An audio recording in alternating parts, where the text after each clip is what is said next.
بسم اللہ الرحمن الرحیم۔ ینگ لائرس کے لیے جو ہم نے لیکچر سیریز شروع کی ہے اس میں جو میڈیکل کا ہے اس میں ایویڈنس وہ بڑی اہمیت کی عمل ہوتی ہے فوجداری ٹرائل میں۔ ہمارے ساتھ الائڈ ہاسپٹل فیصل آباد کے بڑے ہی مشہور اور بہت ہی قابل سرجن ڈاکٹر شوکت صاحب موجود ہیں۔ آج ایک ایویڈنس دینے کے لیے آئے تھے مرڈر ٹرائل میں، تو ہم نے ان سے ریکویسٹ کی ہے کہ بچوں کو تھوڑا سکھائیں۔ ڈاکٹر صاحب بہت شکریہ آپ کا۔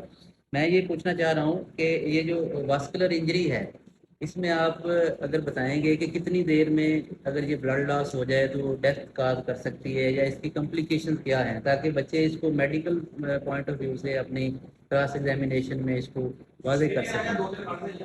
اس میں یہ ہے کہ اگر ہم اس کو پراپرلی فرسٹ ایڈ 1112 اگر نہ صحیح طرح دے تو یہ الائڈ ہاسپٹل پہنچ ہی نہیں سکتے تھے۔ یہ ان کو ہمیں ویسل کو جو ہے نا اس کو ٹارنیکٹ لگا کے کسی بھی طریقے سے اس کو ہمیں اس کی جو بلیڈنگ پرفیوز ہو رہی ہے اس کو ہم نے روکنا ہوتا ہے، اور پھر ودن 6 آورس ہم نے اس کو ریپیئر کرنا ہوتا ہے۔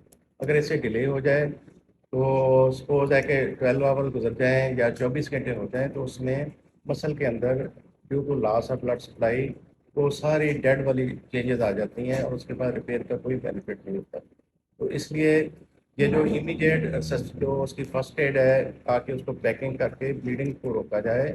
ادروائز یہ جو کریمنل ہیں یہ اسی لیے تھائی کو شوٹ کرتے ہیں تاکہ ان کے اوپر جو اس کے دفعات ہیں وہ بھی پراپرلی لگ نہ سکے اور ان کو ان کا مطلوبہ مقصد بھی حاصل ہو سکے۔ ڈاکٹر صاحب یہ آفٹر بلٹ انجری، فائر آرم انجری، پہلے کتنے منٹ کروشل ہوتے ہیں؟ 5 منٹ، 10 منٹ یا آدھا گھنٹہ، جہاں پہ اس کی فرسٹ ایڈ بہت ضروری ہے؟ یہ 5 to 10 منٹ ہی انف ہوتے ہیں۔ یہ ویسے اتنے بڑے سائز کی ہوتی ہے کہ 5 لیٹر بلڈ ہوتا ہے، وہ تو سارا ڈیمیج ہو سکتا ہے۔ ڈاکٹر صاحب نے یہ فرمایا ہے کہ 5 لیٹر کے قریب بلڈ ہوتا ہے ہیومن باڈی میں، اور یہ 5 سے 10 منٹ میں ڈرین آؤٹ ہو جاتا ہے، اور اس سے ہیمریج شاک کریٹ ہوتا ہے جس سے کارڈیک اریسٹ بھی آ سکتا ہے اور اس میں ڈیتھ ہو سکتی ہے۔